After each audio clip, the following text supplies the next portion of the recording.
knowing that we met playing intramural football. Yep. In 4 years ago. 4 years You were ago. working in the corporate world. Yeah. You were out there. We were running hot routes and trying to win for charity. But for some reason, like, charity doesn't matter to me. Like, it's all about pride in my head. Like, I have to. So have you ever taken StrengthsFinder? Have you ever heard of that? Yeah, I did that back in the day. So my number one is competitiveness. Like, I literally will go until I can't go anymore. Like, it's a good thing I'm not a Navy SEAL, because I'd probably die trying to go as hard as I possibly could. Like, I would not, if I went through Hell Week, I would not be able to stop. I'd be one of those people who dies. And I don't know where it came from. I think it's just like some deep rooted stuff of like, that's the way I've felt worthy was coming in number one. But like, even back in my Cutco days, when I was in Cutco, it was like, I was okay working 110 hours a week for 3 years straight in order to be number one. And I burnt myself out. Like, I never even saw the sun. But I've somewhat gotten past that, I think, which is a good thing. But yeah, it could have been for charity for you, but for me, it was like all of the glory. It was just intramural football for some reason. I don't know why. No, man, it's funny because I did StrengthsFinders when I was working at CrossFit Central, and my number one was restorative. Really? Which makes a ton of sense because I just love to fix things. Yeah. I like to see the patterns, and that's why I love CrossFit coaching, because I could see the patterns and I'd find the limiters. It's like, well, let's just address your limiter, right? If you can make the limitation not a limitation anymore, then there's going to be another limitation, like they don't go away. Yeah. It's just something that wasn't as much of a weakness now becomes the low-hanging fruit, and you just keep doing that. And if you can progressively keep doing that with your life or with your fitness or with your job, then you're going to move in the right direction consistently, but you're being very objective and practical about how you're approaching it versus trying to fix all the things at one time. For sure. StrengthsFinder I took it and my best friend took it, and we went through it. And I've taken a lot of different personality tests. That is like the craziest. It's like looking into a mirror. For me, it was all 5 of my strengths were 100% on. Really? Crazy. Oh yeah, my God. It was so crazy. And then I looked at my friends and it was like, his were right on too. So I was super impressed by that.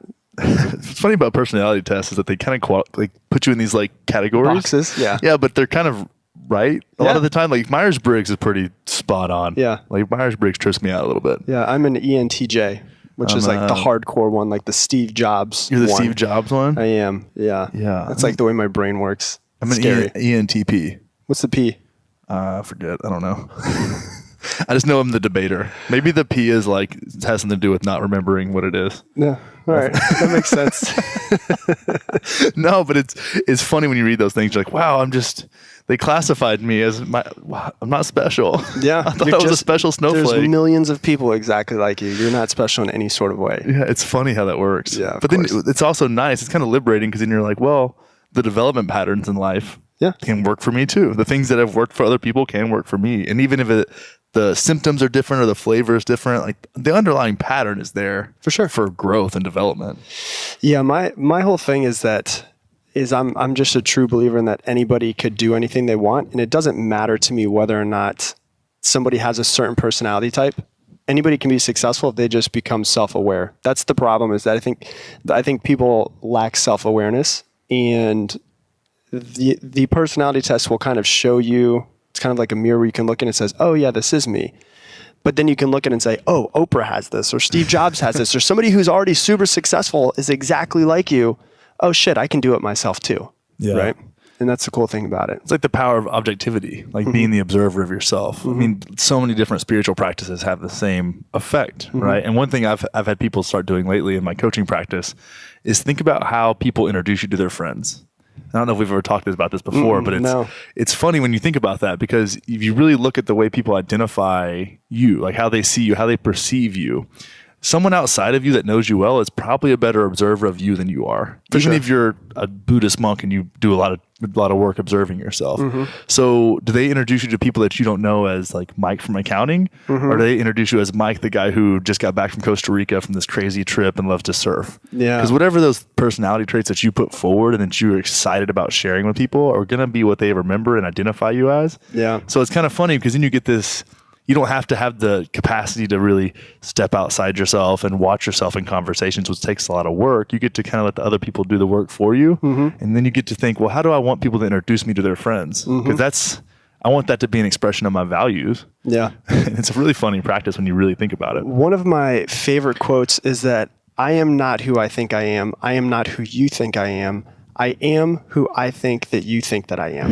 And so it's literally like, I am not the person that I am. I'm not the person that you think I am, because of the way I view the world as I am, and I become the person, or at least accept that I'm the person that I think you think that I am. So it's a perception of a perception. Mm-hmm. And so it's really crazy when people, and I think that's part of the problem is that people lack self-awareness of, this is what I actually am. And I'm not what people think that I'm not this label or this thing that people say that I am, which right before we were talking before we started the podcast, and I was saying that a lot of people put, so much of their self-worth into what job they do, what they do to make money. And I always say, what you do, I care about as much as what you do as how many shits you took today. Like, it really shouldn't matter, because what you are, whether you are Steve from accounting, like, I don't care that you're an accountant. It doesn't matter to me. Like, every single person can sit down with you and have some sort of value to give you. And I came from when I was younger, I used to judge people a lot. And so it's been a step back of self-awareness to be like, I judge people too much. I need to realize that whether this person has $1 million in their bank account or they have nothing in their bank account, they have something that I can learn from them. And I think that's a big thing that people don't really think about, is it's like, I don't care how much money you have in your bank account or what title you have or what job you have or anything like that. Like, you're a human. I'm a human. We have different life experiences. I'm sure that there's something that I can learn from you, Exactly. And it's funny because one thing that gets missed when you take that approach of identifying with things outside of yourself, as I would say, mm-hmm. is that you don't really understand what you truly value. And this is where Mark Manson's book, The Subtle Art of Not Giving a Fuck, really mm-hmm. snapped me out of it. And mm-hmm. the way he articulated it was really great in that book. Highly recommended. But it's like, what do you actually give a fuck about? Right. Like, because it's not about not giving any fucks. It's about finding what truly you want to invest your fucks in, and understanding that about yourself. And then if you can ask the right questions and help people find that out, it's so fun. And then if you can always relate on that. It's like, I know about myself, like just taking a step outside and being like, I have just noticed, and through a recent mushroom ceremony I just had last week, mm-hmm. I got to actually see and feel like how important empathy is in the people that I surround myself with. And I value that about myself. That's something I had to develop, and I've really seen the effects of. Mm-hmm. And not just having empathy, but actively expressing empathy. So I can know that you can connect with people and understand people based upon your actions. And it's like led me down this rabbit hole. And also things like the negative parts of myself that I don't even want to say negative, but just these patterns that exist. Like, I know that I sometimes will sit on a throne of self-righteousness, mm-hmm. and I can intellectualize anything and make myself seem better than someone else. Me too. And it's a superpower, right? Yeah. But it's also, it has that's a dark shadow. You're also a dick to everybody else. And you're a condescending prick to everybody else. That's what I've come to realize. So it's nice when you see that, and it's like, well, that's not fun to realize. Like, shit, that kind of sucks. But then when you see yourself doing it, you can go, okay, let me have a little compassion for myself and change directions here, because that's not serving me or the people that I'm around. Yeah. And then you're like, okay, instead of being like, oh, fuck, I suck so bad, it's like, wow, I changed a pattern. Everybody has patterns that are limiting or hurtful in some way. And just understanding that. And that's where the self-compassion becomes a really vital kind of barrier to entry to self-awareness. Yeah. You have to figure out some way to be okay with yourself. So that's one of the crazy things about the Strengths Finders. One of the things it says is competitiveness is that you're probably somebody who reads a lot of articles because you want to stay on top to be able to converse with people. And in your head, it kind of makes you feel like you're able to keep up with anybody. And I was like, oh shit, maybe that's why I read so many articles and so many books. And so I've taken a step back from literally not reading any, I haven't read any books this year because I read 40 a couple of years ago. And now I'm like, I'm not going to read any books and try to release myself from this whole thing. Because what happens is, I always thought that I was just trying to have a conversation with somebody. But what I realized is if somebody, and this is what I found from other people's perception of my girlfriend telling me this, or my friends telling me this. And I remember my old boss when I was back in the Cutco days was like, people don't like you. I was like, fuck, what? What do you mean people don't like me? I thought everybody liked me. And he's like, you're kind of a one-upper. And I never realized that when you're telling a story, I should just listen to it and then let the story end. Because what I always did was I wanted to keep the conversation going. So I would bring up another topic about something that was literally almost the exact same thing in what you're doing. But to a lot of people, that seems like I'm one-upping your story now. And I was like, damn, I had no idea that was people didn't actually didn't like me because they felt like I was a one-upper, when in my head I was just like, oh, I want to keep the conversation going. So so I've taken a step back of reading a lot, and I've gone from, all right, I've done enough reading and enough studying to now I'm just going to put everything into practice for now. And so instead of the time that I was reading or trying to keep my mind, like my monkey brain, busy, has now turned into like meditating for an hour to an hour and a half each day and just like quieting. So it goes from tons of information to none. But yeah, I had no idea. People thought I was a dick for years, and it sucks to hear that. Like, I think that's what your early 20s are for, especially if you're like an assertive man. It's like, oh, I'm just going to have to go. If I really want to be ambitious, I'm going to have to understand that I'm probably a dick sometimes. Yeah.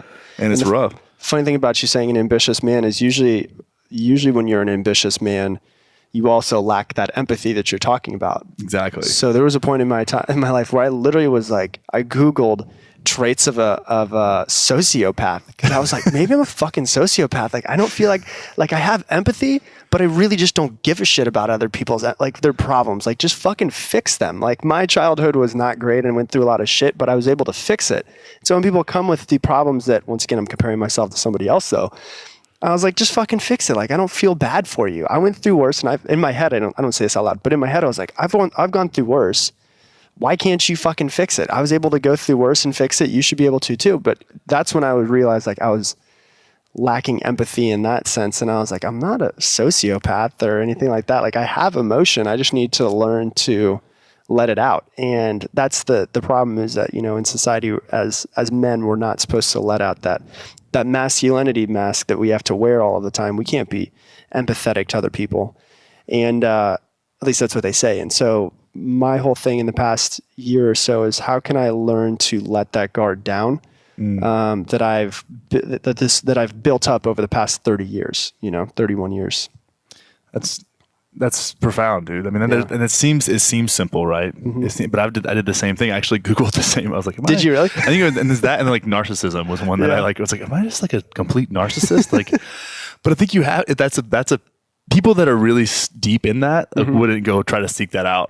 No, no. People that are truly sociopaths aren't like, yeah, I'm a sociopath. Yeah. There's very few of those out there. I guess that's probably true. Yeah. They just, it's crazy, because when you read about sociopaths, you realize that they're so intelligent that they're able to fake emotion for people, and people don't really catch on to it. Like, they're that intelligent that they're able to basically be somebody else, and everybody believes it forever. Yeah. But they really just don't give a shit about anybody else, Exactly. Just crazy. Interesting. So when you said something earlier, I thought that was really, really important, is that you took feedback from people around you, like your girlfriend or your friends or people that you were close to. Like, how important is it for you to have a community around you that can reflect you back at you, that you trust enough to be genuine and accurate? For sure.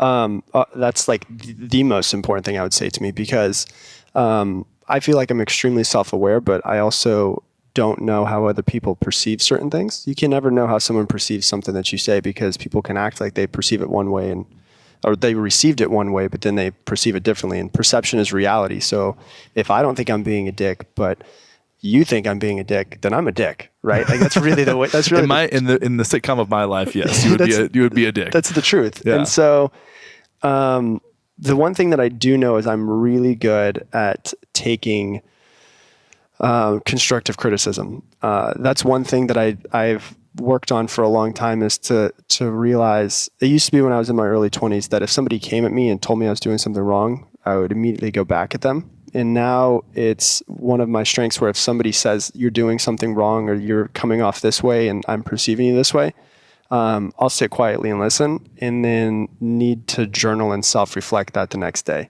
Like, that's really what I do is everything for me. I'm a visual person. Everything that's in my head has to go on a piece of paper, and I have to journal it and put it all down. And I was lucky enough when I was 15, I would say the worst day of my life and the best day of my life was the day my father passed away, because he was the very first person I ever knew that passed away. Well, then I wrote on this, the year anniversary of his death. I still have it, like a journal entry, and then the next year I did the same thing, and it was talking about, how the past year's been without him, my perception of his funeral and all of these different things, which I think started my self-awareness more than anything else. And then it kind of became a habit of, if I'm thinking something, I need to put it on a piece of paper. Because I think too many people just let it run wild in their brain, and they've got so much going on in their brain that there's just so much noise, and they need to just take all of it and just put it on a piece of paper. And it feels like once you put it on a piece of paper, your mind just kind of calms down. And that's been my perception of it. And you put that with meditation, that's like steroids of like self-awareness and literally the steps to enlightenment, I would say. It's trying to become the best that you can, because when I was younger, it was always, I'm right and you're wrong. And now it's like, you're right and I need to figure out a way to fix my wrong. Yeah. Is what I've come to realize. That's important, man. And there's something about making things tangible, making them real. And that's one thing I love about journaling is if you can find a way to do it, like the page isn't going to judge you. So the only judge there is yourself, right? The only judge that you have when you're putting something down on when you're writing it down is you. So if you can learn to release that from yourself and let yourself just put it out there, like say what you need to say. And it may seem angry and it may seem negative even, but it just needs to get out.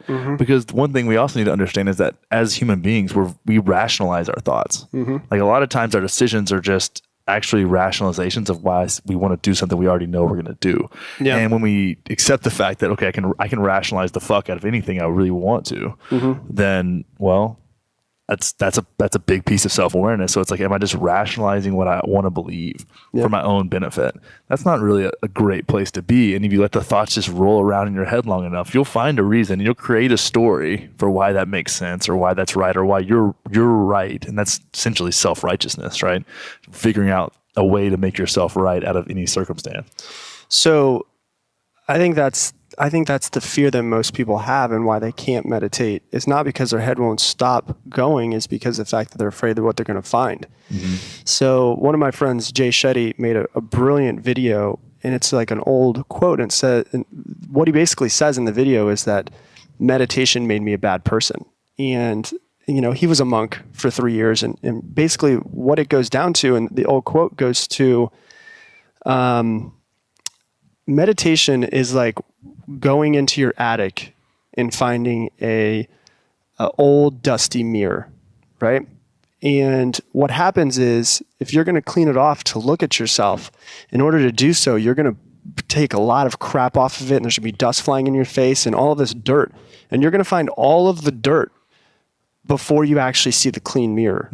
And so most people are really afraid of sitting down and meditating and going through this process, because of the fact that they realize all of the problems that they have, all of the flaws that they have, and everything that they've been running from their entire life, right? And so the hard thing about meditation and journaling is it takes all the things that you're afraid to come up with, or to notice. It takes all the things that you're afraid to actually pay attention to, and it puts them right in front of your face, and you can't run from them. And that's the thing that's hard about meditating and journaling for people, is that it's all of the fears and worries and problems they've had in their entire life, and they can't run from it, and it's right in front of them. And the only thing they can do is face it. And that's exactly the reason why I think ayahuasca is so powerful, is because it's like fucking 10 million times harder. Like it's so, oh my God, it's so much harder, because it's like, you can't even allow yourself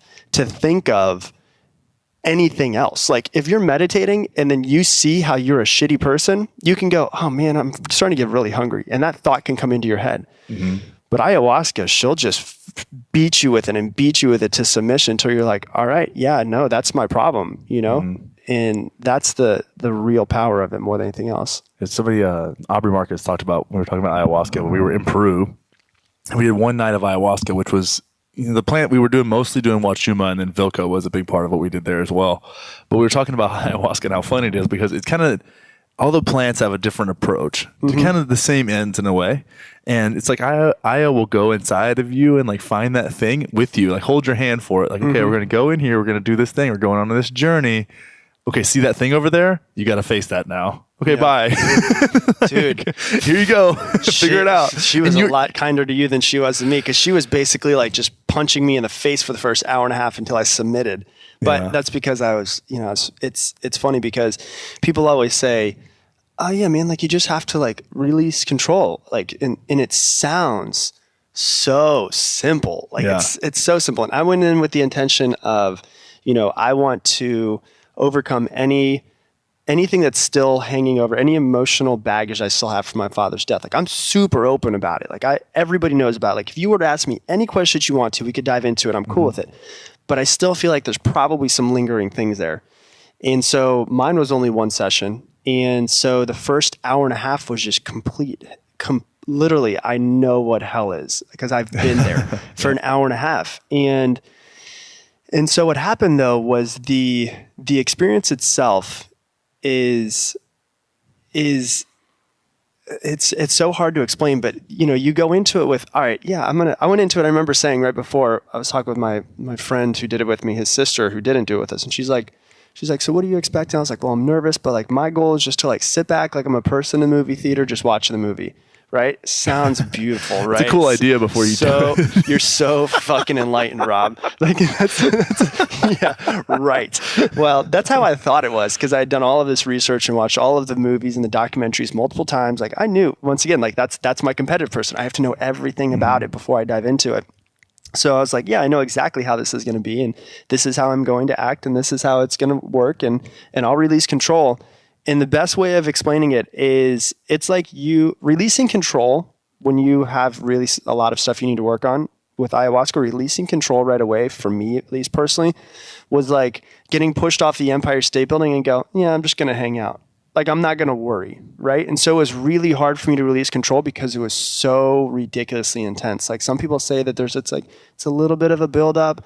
Mine was not a little bit of a buildup. It went from nothing's happening to holy shit, there's a million eyes on the floor. Like literally, it was like a rocket ship. I was gone. It wasn't pleasurable at all. It wasn't good, but it took an hour and a half. And when I finally got to the point where I released control, just went, phew, and everything chilled out. And I was like, oh my God, I think I probably have control problems. And literally like that was the biggest thing. And if you want to know like the whole insight is, so the what I've realized, my biggest thing, and there's many, many lessons, was I was fighting it for like an hour and a half. And I finally released control because I was face down and I thought to myself, did I just shit myself? Like, because my friend Ryan, who had done it before, shit himself and he was telling me about it, right? And I was wearing all white like you're supposed to. And I was face down. And I thought, did I shit myself? Which I didn't. But I thought I did.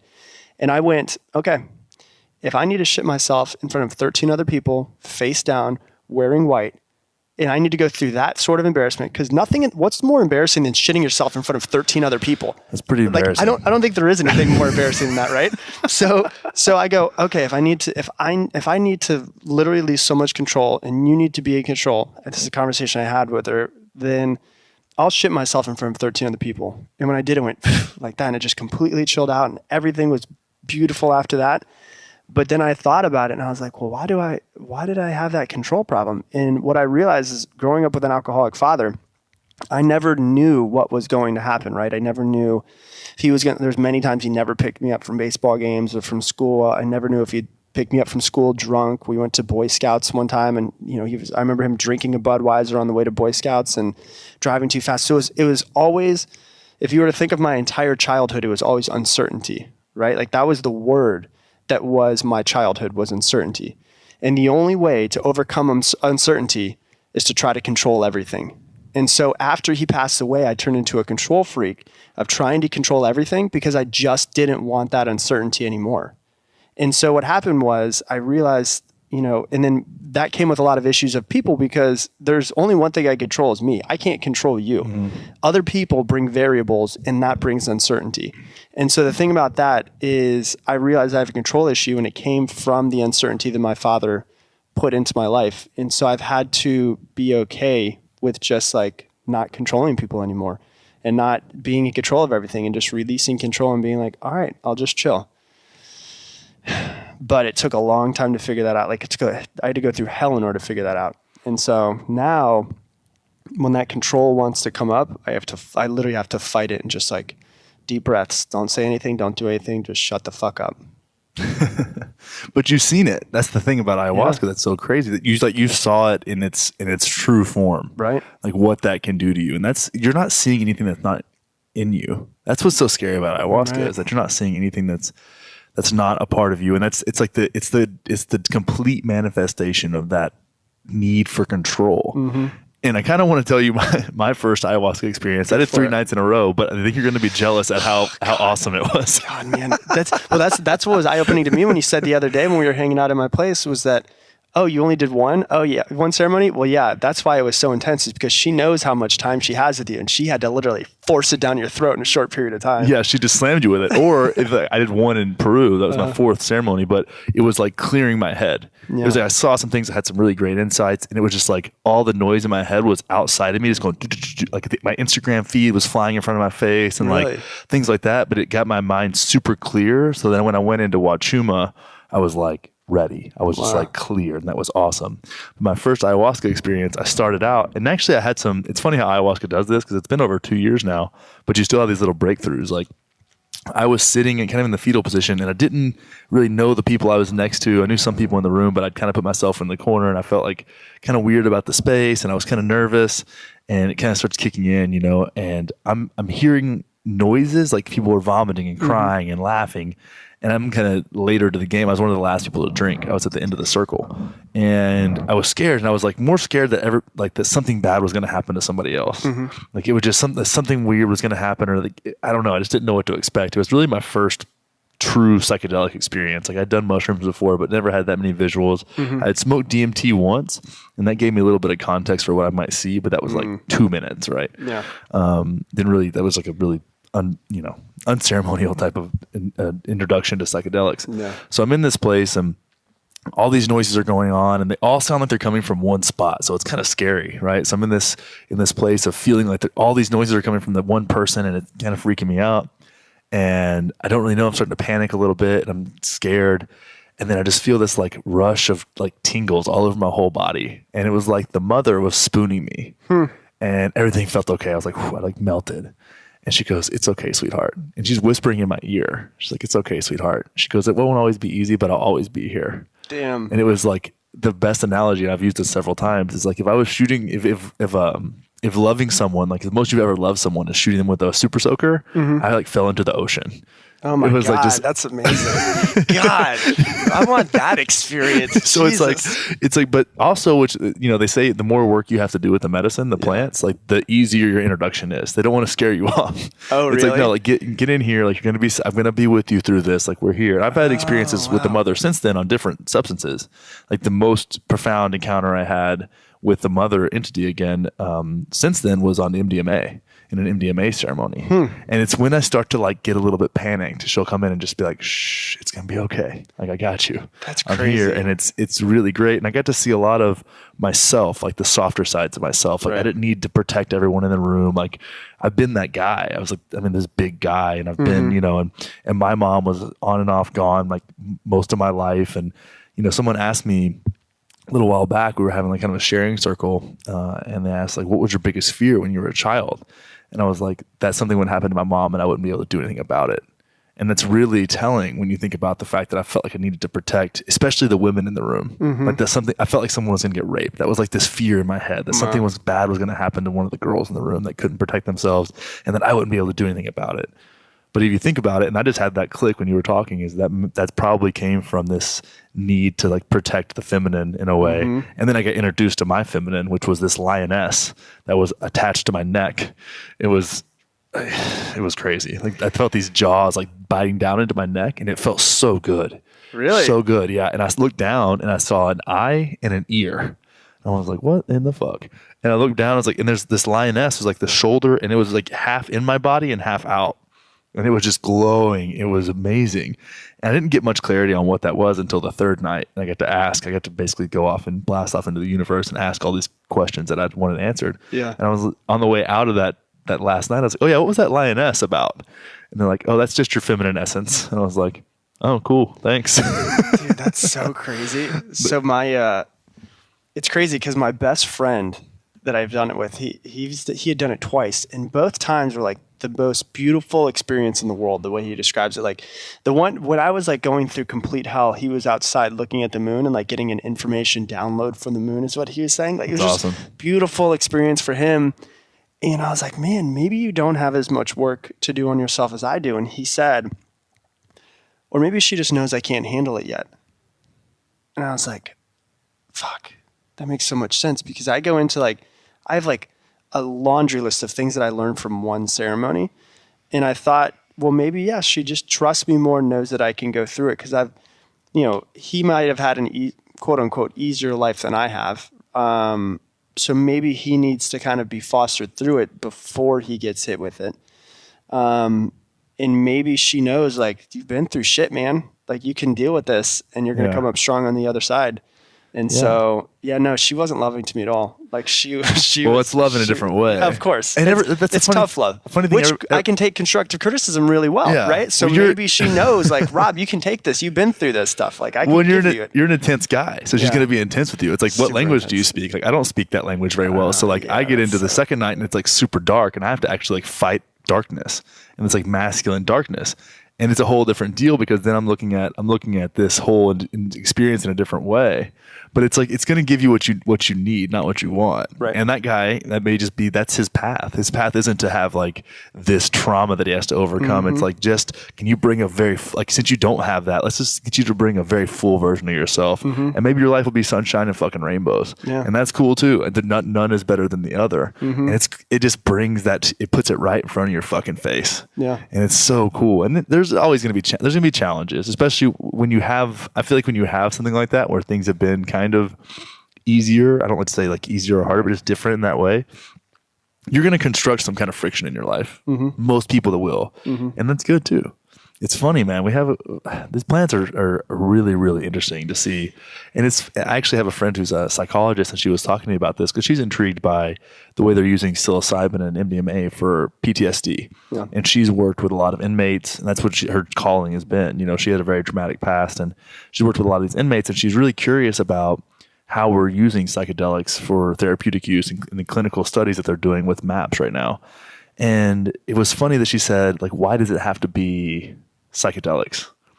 Like, why? And I was like, that just struck me such a weird question. I'm like, why not? Yeah. Especially the plants. Like, these are living things from a living thing that we're living things from. Right. Like, we're related. Yeah. So it would make sense that they have information for us. Right? We get so caught up in our human narcissism that we're the most important thing and that this is our planet, which is not the fucking case. Right. We just get to hang out here. This is not ours. It does not belong to us, even though we treat it like it does. We're not separate from it. That's the crazy thing. We're not separate from each other. The one thing that I did, because I was thinking about it as I was saying it, I haven't read any books this year, but I went back and looked through my notes of have you ever read the Bhagavad Gita? Pieces of it. So I was rereading my notes from it, and like the parts that were highlighted this morning, and it said, you know, that the problem with humans is that we think that we're separate from the earth, but really the problem is that our perception is not strong enough to realize all of the ways we're connected to everything else around us. Like if you look at my dog, for instance, he is probably like my biggest teacher. Like, he's my fucking hero, right? Because if you look at him, he is like, and I had this conversation with my mom the other day where I was telling her about why I decided to switch and be a vegan. And I was like, because living animals I just had this part of ayahuasca. I realized that living animals were not put here for us to consume. And I go, if you look at Toby, for instance, he's the most enlightened version of anything I've ever met. Like, all dogs, why do we love dogs so much? Because they show us who we want to be. Like, we all want to be loving and have unconditional love. And no matter how long you're gone, they immediately greet you with love, and nothing you could do would really ever make them hate you or think bad about you. And they're chill and they love everybody. And so literally, like, Toby sleeps for most of the day, but we call it meditating now. Like, he doesn't, in the middle of the night, he'll have like his dreams, but he doesn't have his dreams in the middle of the day. Yeah. So what the hell is he doing? Right? He's in my sense, like, he's meditating. And so it's like, for him, I think he understands the connectedness that we don't understand. And we always act like we're this supreme being because we have like this, you know, these structures that we've built and these books that we've written, all of these things. And I think that we're probably the least wise beings on the planet. We're the ones that need it the most. And so I was telling my mom about ayahuasca, and my mom's very religious. Yeah. And after we talked about it, she's like, I want to try that. And I was like, what? Like never in my life did I ever think that she would agree to something like that. But you know, the way that I explained it to her is I said, you know, these plants that are growing on there, they are our, in my opinion, they are our communication tools to talk to God, right? And it's like the fucking phone is right next to you and it's ringing all of the time. Like just pick it up every once in a while and just see what he has to say. Yeah. And that's the way that I view it. And that's why it was enlightening to me. And one thing that was really crazy to me is, see, when I had done ayahuasca, I had never done any psychedelics. So that's partially why I think I freaked out so much as well, is because I thought I knew what to expect, but I thought like visuals. I didn't think like I would actually be in a different it's hard area. to really have context on that until you do it once. And then so what happened is then a couple months later, my girlfriend and I are traveling for 6 months all over the world, and we were in Amsterdam, and I did mushrooms in Amsterdam, and it took me to the same place. It wasn't as intense, but I was like, wait, so hold on.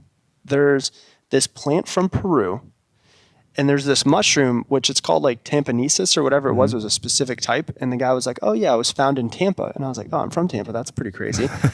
But how does a plant from Peru and a mushroom from Tampa take me to the exact same place?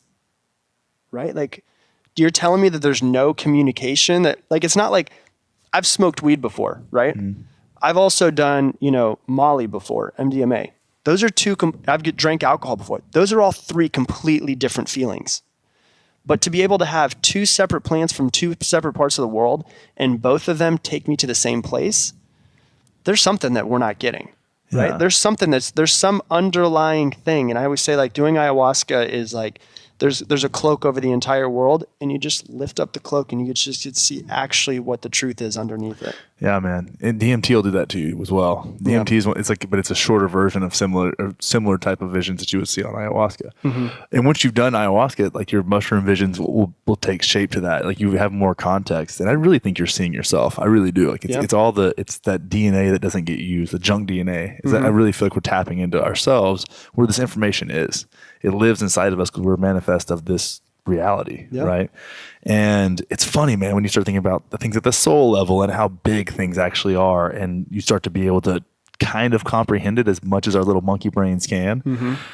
It's a trip. It's so fun. And even, this last mushroom ceremony I did last week was so cool because I was with someone who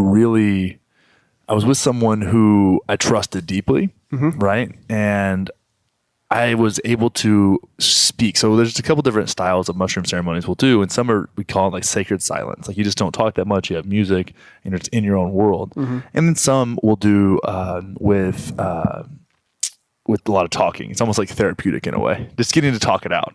And when you talk it out, when you're in that space, when you're deep into 4, 5, 6, 7 grams of mushrooms, right, where your reality, quote unquote, is severely altered. It's like the hero's journey, right? Five and above is it's a heroic dose. And what I'll do when I'm going into mushroom ceremonies, I'll do like a tobacco meditation. So I'll smoke this black Peruvian tobacco and just meditate on how much I should take, what the setting should be, things like that. Mm-hmm. And you really get a chance when you're in that place and talking it out to see when you start speaking, and just like writing, when you start speaking out your truth and you can see it through a different lens, like things will start to change. Like if you're talking about something that's bringing darkness out of you, like the room will get darker. Mm-hmm. And I was talking about this specific circumstance that I was in, and the wall started turning black, and there was a big red crack in it. It was like glowing, but it wasn't like a nice red glow. It was like, oh shit, this is something you need to like step away from. And you get to see, but it wasn't, not that anything outside of that was bad. It was just like, that's what it was manifesting in me.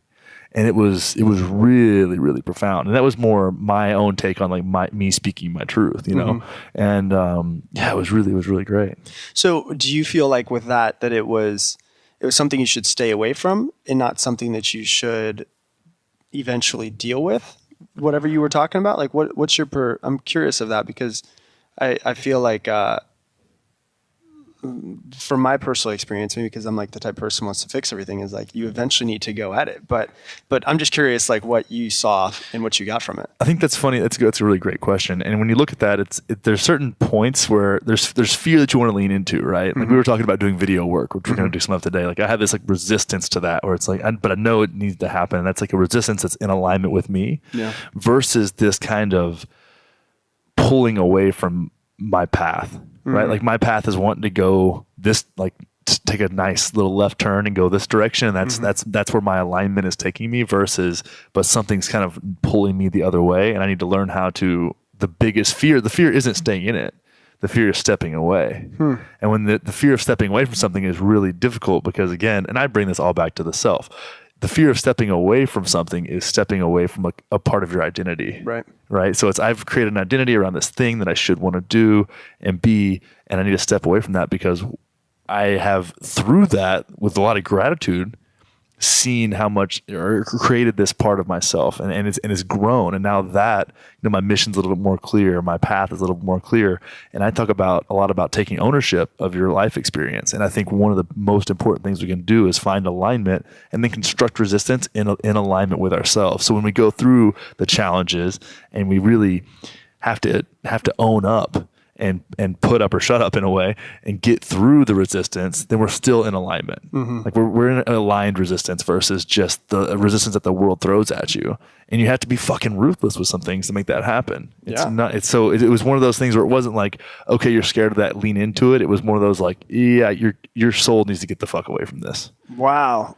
That's pretty nuts. So it's a clear, like it's subtle, but there's a clear distinction there. So you just like switch topics and then the walls turned white again, or like what happened after that? Yeah, it's just kind of like I saw it and kind of talked through it, and then everything kind of just like when you start to resolve that and you make it clicks, you're like, okay, cool, and you settle down. Then I started talking about something else, and the room started turning light again, and then there was like some fireworks. It was really great. It's so crazy because some people are just like, well, don't you think that this type of stuff is just happening in your mind?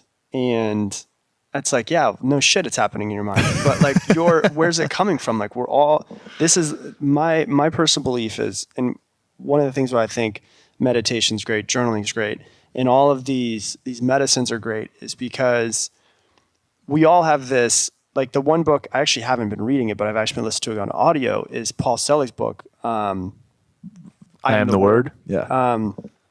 Holy shit.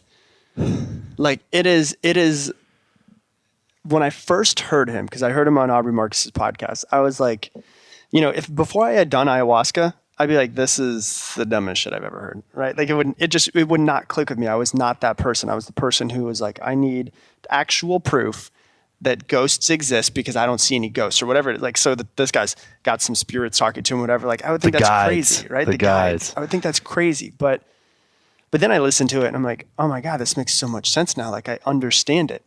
And so the thing that was amazing to me was when I was listening to it, where he talks about the Christ consciousness, right? And I think that when you meditate or when you journal or when you take these medicines, it is your Christ consciousness talking to you and telling you, it's your higher self telling you what the right direction is to take. All of the best things I've ever done in the past 5 years now have come from meditation. And whether that is, smoking marijuana and then meditating for 2.5 hours, or going inside of a float tank, or just meditating at my house.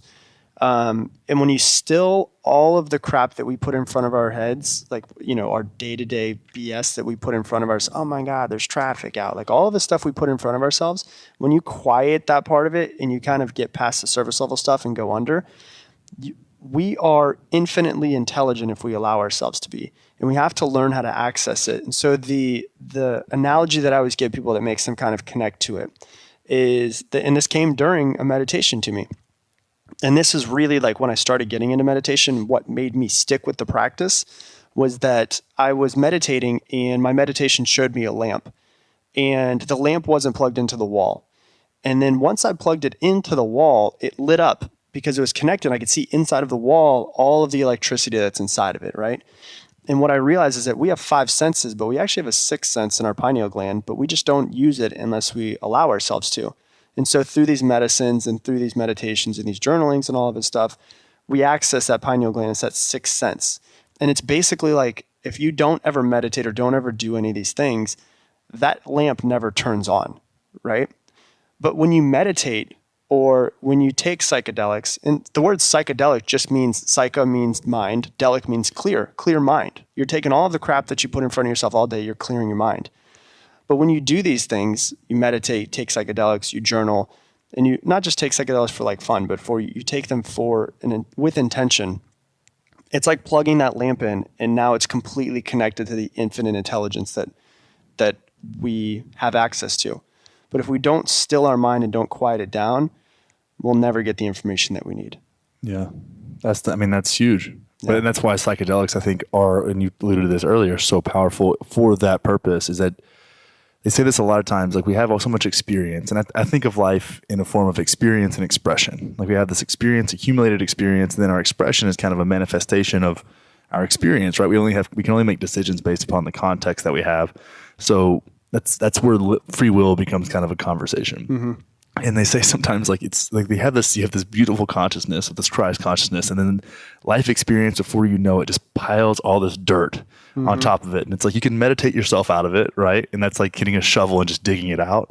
Or you can do 5 grams of mushrooms, like Terrence McKenna says, in a dark room by yourself and just bulldoze that shit and then get it out of there, right? Yeah. And it's funny, man. My mother and I have had a pretty challenging relationship, right? And she has a lot of shame around her past, and I was a dick to her in my early 20s because I started to realize what the effects that it had on me, and I resented the fuck out of her for it. Right. And I feel bad about that now, but I didn't know any other way to be. Right. I was 22, like, give me a break, right? It's like, and then she get mad, and then we couldn't even have a conversation about it. Now that it was 10 years later, and she started listening to the podcast finally. And she listened to the one with Caitlin Howe, which is one of my favorite episodes I've ever done.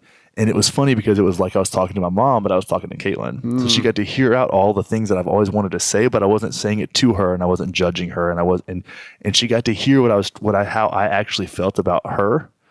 And she came down for my birthday and took me to dinner, or took me to lunch, and we just hung out, and it was the best day we've ever had. Like the best birthday present I could have ever asked for, was my mom being like, I found a way to understand that my past isn't something to be ashamed of. And I was like, who the fuck am I talking to right now? Is this my mom? What the hell? And she goes, and I also saw the reason I'm so good at what I do. And she's a home health nurse. So she deals with people who've had really rough lives and are at the end of it, right? So they're facing that. And she goes, the reason that I'm so good at working with these people is because I know what it's like to have a lot of baggage and to have, and to feel bad about what I've done. And I can show up for them with a lot of love and compassion. And that's only because I went through it myself. And so I don't need to be ashamed of it. I need to be grateful for it.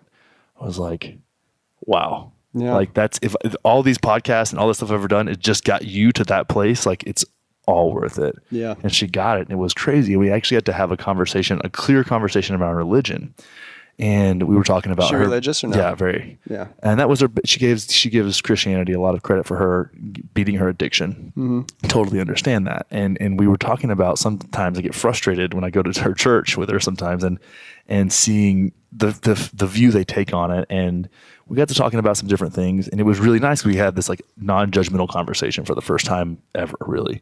And I was like, when we say things like we fight evolution versus religion and spirituality, like those things aren't opposed. Like the meat body that you're in evolved from something, some other animal, some other organism. I don't know, but it's evolved and it's going to keep evolving. Correct. But your meat body wasn't made in the image of God. Yeah. That is a reductionist and that is the most narcissistic bullshit ever. Yeah, it's like the creator of the universe looks like a fucking hairless monkey. No, sorry. You are not your body. Yeah. Your soul, the divinity that lives within you, is expansive and incredible. If you look at yourself even on the cellular level, you look like the fucking universe. Like it's fractal as can be. So you, the true you, the big you, not the small you, is created in the image of God. Right. God, universe, source, whatever you want to say. And I saw that on my third ayahuasca experience. I got to tap into that and see like the expansiveness of what the universe is and what we are and how we're all intertwined in it. And I was like, oh, it makes so much sense that I, like, not Connor, not this, this majestic above average fitness body here, is Above average. is this is I'm not, my meat body isn't in the image of God, right? But my soul, my divinity, my light, whatever you want to call it, is that's that's the fractal nature of existence, and that's the journey that we're on. And that makes that statement in the Bible that they attach to, that racism has been fucking based off of, that criticism for sex, all the negative bullshit that's come from that one fucking statement can be dissolved by saying you aren't your body. Like, you are bigger than that, and everyone's bigger than that. We're all in this together, and we're all really kind of one thing. And this idea that we need to clash and have separateness is just a fucking joke, you know. And I saw that on my third ayahuasca experience was incredible, where I was hanging out with Christ consciousness, looking at humanity and like giggling at how silly we are. I was like, oh, we're so silly. We just make all these decisions and assumptions constantly, and then we live our lives based upon these assumptions. It doesn't make any sense. And then we have wars based upon assumptions that don't even make any sense, that are meaningless.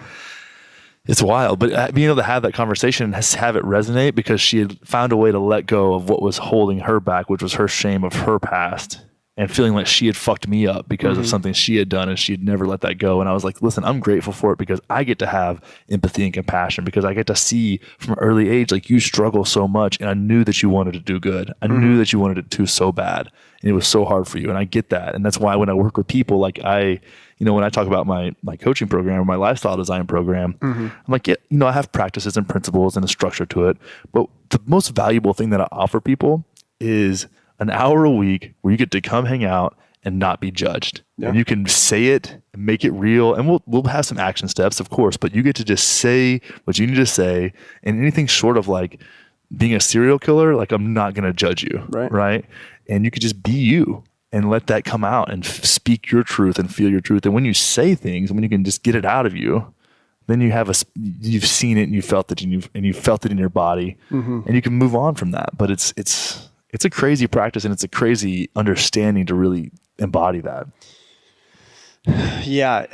And that's what I'll say, is that this whole thing with ayahuasca and having these conversations with my mom was really eye-opening, because she's the same, where she's very religious. And, we were in the car, and the way it started was she was like, she asked, is marijuana legal in Texas yet? And I was like, no. And I was like, but it's so stupid. And I don't even smoke weed because it makes me so paranoid. It just doesn't work in my brain anymore. But I think it should be legal. Like, I think what I said was, I think that people should have the right to expand their consciousness as long as they're not hurting anybody, whether that's through plants, whether that be marijuana, or whether that is mushrooms, or whether that's ayahuasca. And then I was like, have you ever heard of ayahuasca? She's like, I've heard the word before. And I was like, yeah, I've done it. And then like we spurred this big conversation. And what I realized is that my mom holds a lot of shame from marrying a guy who became an alcoholic and having her children be put through these things, is the way she views it. So she blames herself for us children having to go through it, when we wouldn't even be here in the first place. So one thing I would say is the fact that if anybody listening to this has issues with their parents, they need to have an actual conversation, because it eventually, once you get past like your situation, it's like you start to actually develop a relationship that you've always wanted, right? And we're working on that path too. And ayahuasca, the conversation about ayahuasca brought us to it. But it was, she's got a lot of shame, and she blames herself for it, and she still does. And she blames herself for marrying a guy who eventually became an alcoholic, and her children had to go through that. And I was like, you're looking at it the wrong way. Like, you shouldn't blame yourself for someone else's demons, right? He was an alcoholic because my father saw his father kill himself. Like, you're going to be fucked up at that point. He just wanted to dissociate from himself. Right. And so, my father's father killed himself, shot himself in the mouth with the family in the room. Like, he had issues. He worked for Monsanto before, anybody knew it was the devil, basically. Yeah. Developed stomach cancer, went from like a deacon in the church to going crazy, becoming an alcoholic. And then, my father was 12. He shot himself, and his father shot himself in the mouth, and my dad was the oldest, so he had to become the man at that point. So he had demons. Like, you need to go back and realize that if your parents are screwed up in some sort of way, they're doing their best. And so my mom, I was like, it's not your fault that my father's father killed himself, and that the guy that you married happened to be that one. Like, it's your fault that your children came out as good as they could and as good as they did going through all that. Yeah. And that's what she had, like, it was that paradigm shift of, that's actually what I should blame myself for, is how good, I'm, relatively successful as a 31-year-old guy. Feel like I've got mentally I'm together. I'm not screwed up. I'm not doing drugs. Not I'm not doing ones. You're not shooting up in the alley. Not shooting heroin up or anything like that, right? I'm doing quote unquote what they call in this Western world drugs. Yeah. I like to call it medicine. And my sister's got 4 kids, and she's a realtor, her husband's a realtor, and they're, they got a farm and they're doing great. And I was like, you need to blame yourself for that and stop blaming yourself for the guy that you married. It's like, take accountability for the good that you did. Because you did a fucking great job. And that's part of growing up, is that what I realized, and I told her this, is that, when I was younger and I was super successful and I was number 1 in my Cutco days and all of those things, I always took the success as it was me, right? Like, I did that. But then as I've gotten older, I've realized I didn't do anything. Like, it was me learning certain things from my mom and watching her, work 2 or 3 jobs. And one of my best friend, when we first went into business together, someone asked him, why are you in business with Rob? And he said, Rob's ruthless. Like, Rob does not accept defeat. Like, he will go and go and go, and he will not accept defeat at all. And he will figure out a way to win and figure out a way to come up on top. And I was like, yeah, that's really cool. That's so true. I've never thought of that before. And then now, as I've gotten older, that was 3 years ago. As I've gotten older, I've realized, oh, I got that from my mom. Yeah. That's not me that has that. Like, I learned that from my mom, where she wouldn't take money from my grandparents, and she would do it all on her own. And so it's not me that deserves any credit. It's her that deserves all of the credit. And so I told her that, and it was just like a paradigm shift for her. And now she's got her own stuff to deal with, and everybody's got their own stuff to deal with. But everybody needs to give themselves grace in the fact that they'll work through it as long as they, in due time. They don't need to rush through it. Everybody wants to rush through and fix their problems. But it should be, if it took you, for instance, it took me 31 years to get as screwed up as I am right now, it's going to take me some time to unscrew myself, right? Like, that's the way that I think of it. You got to unwind it. Yeah, that. Exactly. People, it's like Tony Robbins says, people overestimate what they can do in a year, but they underestimate what they could do in a decade. Yeah. Yeah. Yeah, and it's like we were talking about earlier, it's the self-awareness piece, and then find the limiter and work on that, and then work on the next one and stay diligent about it and consistent with it. Mm-hmm. That's a huge piece. For sure. Well, damn, dude, it's been a fun little chat. I know, right? So deep, quick. No, we just went right to it. Where can everybody find you? You got a lot of cool stuff going on. So my main thing, so I have a podcast too. So if you're a podcast listener, it's called MWF Motivation. Monday, Wednesday, Friday. It's no bullshit motivational podcast. I'm almost 400 episodes in now. And my main place to find me, though, is if somebody types in Rob Dial, ROBDIAL, on Facebook. We're approaching like 500,000 people that follow me on Facebook. So my main thing is that I realized how much negativity is put out into the world, and how much it affects other people's brains. Just simple, like, pieces of negativity, little tiny things, just a glimpse of a newspaper in the morning can really, like, I literally have not looked at my social media today, and it's, 1:15, because I realize that there's so much negativity that if I scroll past and see that somebody got shot, then there's, it could drive me down just a little bit more negative throughout the day.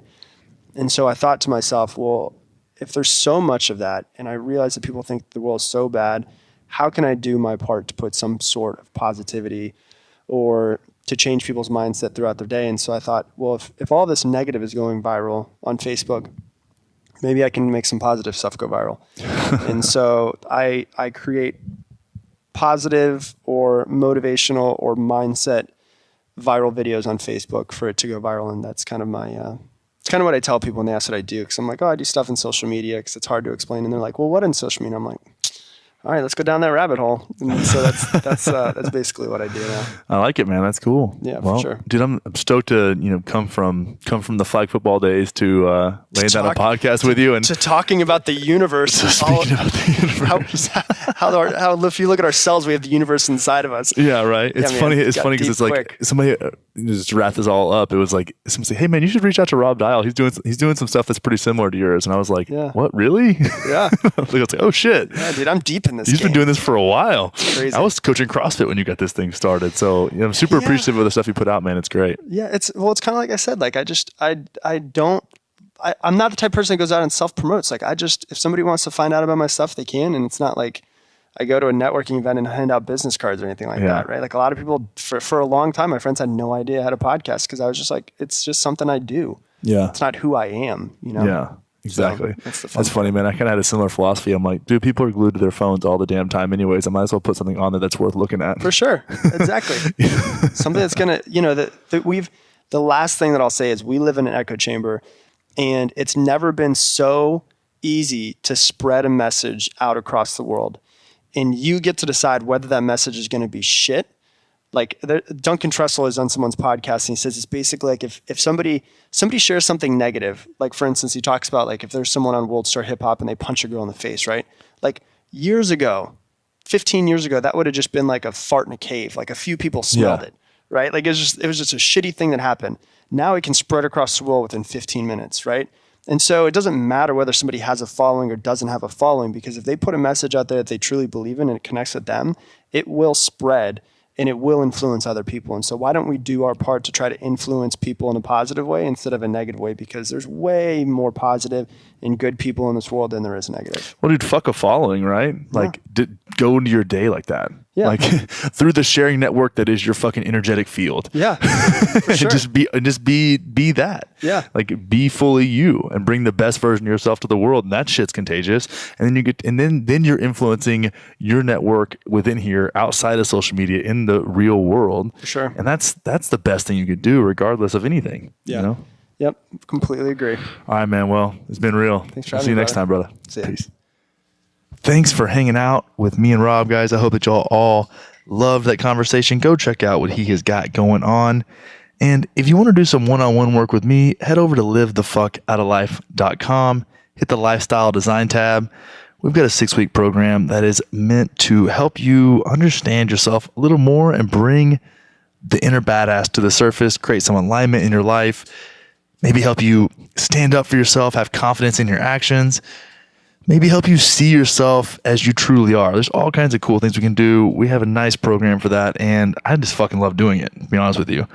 If you go to livethefuckoutoflife.com, hit the lifestyle design tab, fill out a short little form, you're going to get 30 minutes free to just explore it, see what's up. And again, if you love the show, head over to iTunes, give it a 5-star review, leave some kind words. It always makes my day. What else? Is that it? Go to onnit.com/monkey. 10% off all your Onnit needs. Well, again, extremely grateful for everybody that's here, listening all the way to the very, very end. I hope you're having an amazing week so far. We will see y'all soon. Have an amazing day. Peace.